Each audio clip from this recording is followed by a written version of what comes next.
সোমবার ব্রিগেডের জনগর্জন জনসভা থেকে মুখ্যমন্ত্রী মমতা বন্দ্যোপাধ্যায় ও তৃণমূলের second in command Abhishek Bandyopadhyay আসন্ন লোকসভা নির্বাচনের জন্য তাদের প্রার্থী তালিকা ঘোষণা করেছে এবং সেই মতো কিন্তু রায়গঞ্জের প্রার্থী করা হচ্ছে এবারে টিএমসি থেকে বিধায়ক কৃষ্ণ কল্যাণীকে। আপনাদের জানিয়ে রাখবো, এবারে লোকসভা নির্বাচনে কিন্তু প্রার্থী তালিকাতে চমকের পর চমক আছে।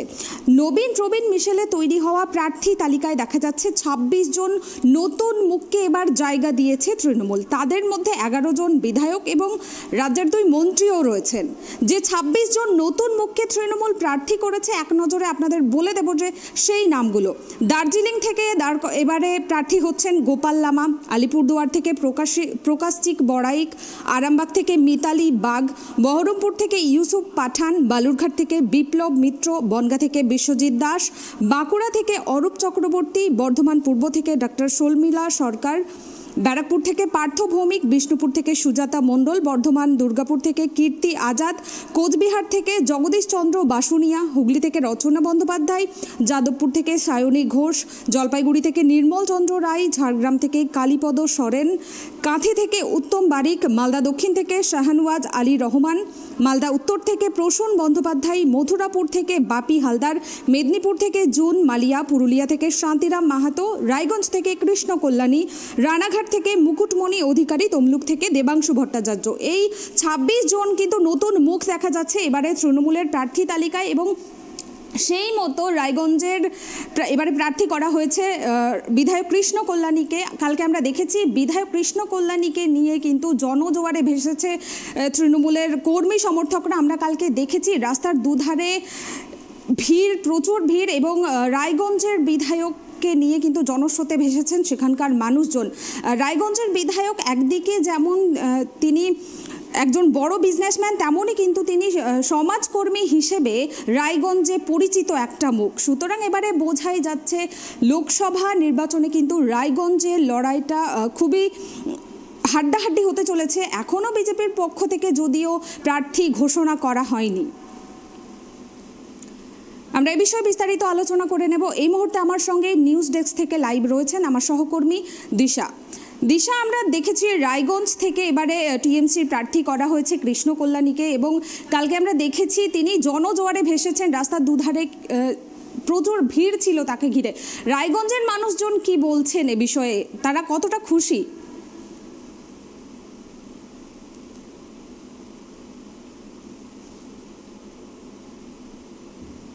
কৃষ্ণ কল্যাণী মহাশয় যখন এইখানে অর্থাৎ রায়গঞ্জে এসে পৌঁছলেন তখন কিন্তু এক প্রকারের নজিরবিহীন জনজোয়ার দেখা গিয়েছিল।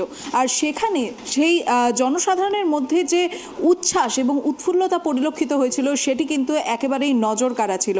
আর পাশাপাশি যেই প্রশ্নগুলো বারবার করে উঠে আসছিল সেটি হচ্ছিল গিয়ে যে রায়গঞ্জ এমন একটা ঘাঁটি যেখান থেকে কিন্তু কোনোদিনও তৃণমূলের প্রার্থী কখনোই জয় লাভ করতে পারেনি। আর সেইখানেই কিন্তু কল্যাণী মহাশয় রায়গঞ্জের প্রার্থী হয়ে দাঁড়িয়েছেন। তো সেই ক্ষেত্রে এইবার লোকসভা নির্বাচনে তার জেতার সম্ভাবনা কতটা সেটাও কিন্তু একটা বড় আকারে প্রশ্নচিহ্ন ধারণ করেই কিন্তু বসে আছে। আর এ বিষয়ে আমরা আরও অনেক কিছু তথ্য জানবো আমাদের সহকর্মী সত্যবাবুর কাছ থেকে। সত্যজিৎ বাবু, আপনার কাছ থেকে জানতে চাইব, এই যে ব্রিগেডের সেই জনগর্জন সমাবেশ যখন শেষ করে যখন কল্যাণী মহাশয় এসে পৌঁছলেন রায়গঞ্জে, তখন যে জনজোয়ার দেখা গিয়েছিল, মূলত এই জনসাধারণের মধ্যে কল্যাণী বাবুকে নিয়ে এতটা উৎফুল্লতা কিসের ছিল? দেখো, যে কোনো রাজনৈতিক দলের প্রার্থী যখন প্রচার শুরু করেন বা প্রার্থী ঘোষণার পর প্রার্থী যখন তার কর্মী সমর্থকদের মাঝে যান, তো তাকে নিয়ে উন্মাদনা হওয়া স্বাভাবিক। কিন্তু রায়গঞ্জের বিধায়ক কৃষ্ণ কল্যাণীকে নিয়ে উন্মাদনার প্রধান কারণ তিনি নিজেই, তার ব্যক্তিত্ব। তার কারণ তুমি জানো, আমরা যে একটু পেছনের দিকে তাকাই, গত 2020 সালে যখন করোনা অতিমারি এসেছিল, যখন সারা বিশ্বে যখন করেছিল, তো সেই সময় রায়গঞ্জ মানুষের মানে করোনার সময় সবথেকে বেশি ক্ষতিগ্রস্ত হয়েছিল দিন আনা দিন খাওয়া মানুষেরা। সেই সময় রায়গঞ্জে তো বটেই, এমনকি উত্তর দিনাজপুর জেলা, দক্ষিণ দিনাজপুর জেলা, মালদায় বহু মানুষকে জীবনের ঝুঁকি নিয়ে তিনি কিন্তু সহযোগিতা করেছেন। এর ফলেই তার জনপ্রিয়তা ব্যাপক হারে বাড়তে থাকে। এরপর তুমি জানো গত 2021 সালের 24শে জানুয়ারি তিনি যখন রাজনীতিতে যোগদান করেন, সেই দিনও কিন্তু তার সাক্ষী ছিল কয়েক হাজার মানুষ। বহু মানুষ তার সেই সমাবেশে কিন্তু পা মিলিয়েছিল তার সঙ্গে। তো এবার রাজনীতিতে যোগ দেওয়ার পর তিনি একটা কথা প্রথম ঘোষণা করেছিলেন যে রাজনীতিতে তিনি চাওয়া পাওয়ার আশায় রাজনীতিতে আসেননি। তো সেই কারণেই তার যে মানুষের উপর একটা ভরসা, এটা কিন্তু প্রচণ্ডভাবে তৈরি হয়েছে। এবার দেখো বিধায়ক হওয়ার পর গত 3 বছরে উনি রায়গঞ্জে কিন্তু প্রচুর কাজ করেছেন, প্রচুর উন্নয়নমূলক কাজ করেছেন, সাধারণ মানুষের পাশে থেকেছেন। তো স্বাভাবিকভাবেই তাকে নিয়ে উন্মাদনা হওয়া স্বাভাবিক। তবে সত্যজিৎ বাবু, এই মুহূর্তে যেমনটা দাবি করা হচ্ছে যে এই যে আমি একটু আগেও বললাম যে রায়গঞ্জ থেকে কিন্তু কোনোদিন কোনো তৃণমূল প্রার্থী জয়লাভ করতে সক্ষম হয়নি, সেক্ষেত্রে এবার কল্যাণী মহাশয় দাঁড়িয়েছেন এবং যেমনটা দাবি করা হচ্ছে এবার লোকসভা নির্বাচনে তিনি 2 লক্ষের মতো ভোটে জয়লাভ করবেন। এ বিষয়ে আপনি কি বলবেন? এতটা জোর কোথা থেকে আসছে? না, এতটা জোর আসার প্রধান কারণ প্রথমেই বললাম তার নিজের ব্যক্তিত্ব, প্রথম কারণ। দ্বিতীয় কারণটা হচ্ছে দেখো এই মুহূর্তে যদি আমরা পেছনে তাকাই তাহলে তৃণমূলের প্রার্থী ঘোষণা হয়েছে কৃষ্ণ কল্যাণী, অপোজিটে বিরোধী দেখো বিজেপি বলো সিপিএম কংগ্রেস কেউ কিন্তু এখন প্রার্থী ঘোষণা করেনি। এবার আরেকটা বিষয় যেটা হচ্ছে যে বিজেপির মধ্যে কিন্তু গত কিছুদিন থেকেই একটা জিনিস দেখো, এই যে বিজেপির প্রার্থী কী হবে, বিজেপির একটা অংশ যেমন বর্তমান জেলা কমিটিতে যারা রয়েছে তাদের বিরুদ্ধে ক্ষোভ করছিল যে বর্তমান জেলা কমিটি তৃণমূলের সঙ্গে যোগসাযোগ রাখছে, এরকম আজ অনেক কথা বলছিল। আবার অপরপক্ষ বলছে যে যারা বিরোধী তারাই যোগাযোগ করছে। এবার এইখানে দাঁড়িয়ে আরও একটা পক্ষ, আরেকটা জিনিস যে গত কিছুদিন থেকে কিন্তু রায়গঞ্জে ভূমিপুত্র প্রার্থী চেয়ে বিজেপি কর্মীরাই কিন্তু পথে নেমেছে। এবার সেখানে যারা বিজেপির এই মুহূর্তে যারা কার্যকর্তা রয়েছেন তারা কিন্তু বলছেন যারা বিরোধিতা করছে তো তারা কিন্তু তৃণমূলের সঙ্গে যোগসাযোগ করছে। তো এক পক্ষে এরা বলছে তৃণমূলের সঙ্গে যোগাযোগ রাখছে, ওরা বলছে তাহলে বিজেপির আসল কারা, এটা একটা প্রশ্ন। দ্বিতীয় প্রশ্ন হচ্ছে বিজেপির দেখো লোকসভা ভোট এসে গেলেও সারা দেশে উন্মাদনা তৈরি হয়েছে। প্রধানমন্ত্রী বাংলায় 4 বার এসছেন, সমাবেশ করেছেন, কিন্তু রায়গঞ্জে বিজেপির কিন্তু এই লোকসভা নিয়ে তেমন উন্মাদনা নেই, বরঞ্চ প্রার্থী কীভাবে ভূমিপুত্র প্রার্থী বা কাকে প্রার্থী করবে দেবশ্রী চৌধুরীকে চায় না, এটা নিয়ে কিন্তু তারা কিন্তু বেশি। তো স্বাভাবিকভাবেই কৃষ্ণ কল্যাণী একটা আত্মবিশ্বাস থাকা স্বাভাবিক যে বিরোধী এখানে ছন্ন ছাড়া। এছাড়া আর একটা জিনিস যে রায়গঞ্জ লোকসভা কেন্দ্রে দেখো এই তৃণমূলে কিন্তু অ্যান্টি ইনকমবেন্সি নেই, বিশেষ করে রায়গঞ্জ লোকসভা কেন্দ্রে। তার প্রধান কারণ তৃণমূল রায়গঞ্জ থেকে কখনোই জেতেনি। এখান থেকে প্রিয়রঞ্জন দাসমুন্সী দীর্ঘদিন সাংসদ ছিলেন, কেন্দ্রীয় মন্ত্রী ছিলেন, তার স্ত্রী দীপা দাসমুন্সীও রায়গঞ্জ থেকে সাংসদ হয়েছেন। এর আগে মোহাম্মদ সেলিম সিপিএমের ছিলেন। গতবার এখান থেকে প্রথম জেতে বিজেপি, তৃণমূল কিন্তু কখনোই জেতেনি। স্বাভাবিকভাবে এটা রায়গঞ্জ মানুষও চাইতেই পারে যে রায়গঞ্জের তৃণমূল কংগ্রেসের কেউ জিতুক। এর ভূমিপুত্র তো একটা অ্যাডভান্টেজ কৃষ্ণ কল্যাণীর জন্য। একেবারে। তবে সত্যজিৎ বাবু, আরেকটা কথা হচ্ছে আমরা কিন্তু প্রায় সময় শুনি যে তৃণমূলের মধ্যে গোষ্ঠী কোন্দল চলে, অব্যাহত রয়েছে এখনও। ইভেন এমনকি উত্তর দিনাজপুরকেও সেই তালিকায় কিন্তু অন্তর্ভুক্ত করা হয়েছে। এই বিষয়ে কি বলবেন? না, গোষ্ঠী কোন্দল দলে তো থাকবেই, দলে নেতা অনেক, তো তাদের আলাদা লবি থাকবে, এটা স্বাভাবিক, থাকতেই পারে। তবে সেটা রায়গঞ্জে খুব একটা ফ্যাক্টর করবে না। এই যে প্রথমেই বললাম যেখানে রায়গঞ্জ তৃণমূল কর্মীরা চাইবেই তাদের প্রথম সাংসদ লোকসভায় যাক, 1 নম্বর। দ্বিতীয় নম্বর হচ্ছে কৃষ্ণ কল্যাণী কিন্তু বাকি সভাদের থেকে একটু উচ্চতায় নিয়ে গেছেন তার নিজের ব্যক্তিত্ব বলে। তিনি একজন শিল্পপতি বা একজন বিধায়ক। যদি বলি গত 3 বছর উনি যে কাজ করেছেন সেটা তো একটা বিধায়কের কর্তব্য, কিন্তু একজন বিধায়ক কিন্তু তার বিধায়ক ফান্ডের মধ্যে সীমাবদ্ধ থাকেন, কিন্তু কৃষ্ণ কল্যাণী কিন্তু তার মধ্যে সীমাবদ্ধ থাকে না। তার নিজের যে তিনি যে সমাজসেবামূলক তিনি কাজ করেন তার ফলে কিন্তু রায়গঞ্জবাসী উপকৃত হয়। এবার স্বাভাবিকভাবেই রায়গঞ্জে আরও যে বাকি 6টি বিধানসভা কেন্দ্র রয়েছে সেখানকার লোকজন তো চাইবেন যে এমন একজন সাংসদ হোক যিনি শুধু এমপি ল্যান্ডের টাকা নয়, তার নিজের ব্যক্তিত্ব থেকে সাধারণ মানুষের পাশে থাকবে। কারণ এমপি ল্যান্ড একজন সাংসদ বা বিধায়ক যে টাকা পান সেটা নিয়ে গোটা এলাকায় কিন্তু মানুষের পাশে দাঁড়ানো সম্ভব নয়। কিন্তু এরকম একজন মানুষ হলে যিনি নিজের ব্যবসায়িক প্রতিষ্ঠান থেকে হোক তার সমাজসেবামূলক কাজকর্ম থেকে সেখান থেকে মানুষের পাশে দাঁড়ান। তো এখানে তৃণমূলের গোষ্ঠীকন্দল খুব একটা মাথা ব্যথা হবে বলে মনে হয় না। তবে আমরা কিন্তু এই লোকসভার প্রাক্ষণেই কিন্তু দেখেছি যে মহিলাদেরকে নিয়ে কিন্তু এক প্রকারের তোলপাড় রাজ্য রাজনীতি ছিল, মহিলাদের সুবিধে অসুবিধে, বা বিশেষ করে যদি বলি সন্দেশখালির বিষয়টি, সন্দেশখালির ঘটনাটাও কিন্তু এক প্রকার উত্তাল করে তুলেছিল রাজ্য রাজনীতি। তো সেই ক্ষেত্রে তৃণমূল এবার নির্বাচনে সেই প্রভাবটা কি পড়তে পারে কোনোভাবে?